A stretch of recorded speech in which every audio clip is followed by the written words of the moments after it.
2003 के बाद का यूएस ने सबसे बड़ा मिलिट्री बिल्डअप किया है मिडल ईस्ट में। आज वॉर इस स्टैंड स्टिल सिचुएशन में है कि दोनों में से एक को मूव करना पड़ेगा। यूएसए दो ऑब्जेक्टिव्स लेके आया था, एक तो ईरान में रिजाइम चेंज करना और दूसरा न्यूक्लियर कैपेबिलिटीज ना बना पाए इसलिए यूरेनियम सीज करना। अभी तक दो में से कोई भी ऑब्जेक्टिव अचीव नहीं हुआ है। ईरान भी करीबन 50 सालों से न्यूक्लियर कैपेबिलिटीज बनाने के पीछे है, तो वो भी अपने इतनी आसानी से यूरेनियम नहीं देगा।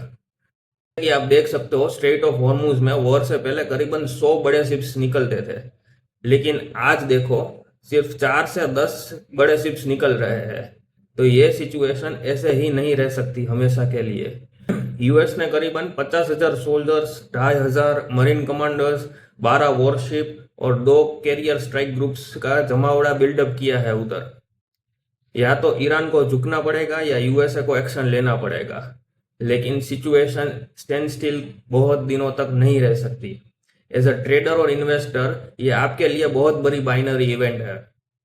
अगर यूएस एक्शन लेगा तो मार्केट काफी गिर सकता है, और अगर डील हो गई तो मार्केट ऊपर भी जा सकता है। लेकिन अभी की प्राइस एक्शन के हिसाब से आप सोचोगे कि ऊपर ही जाएगा, तो ये जरूरी नहीं है।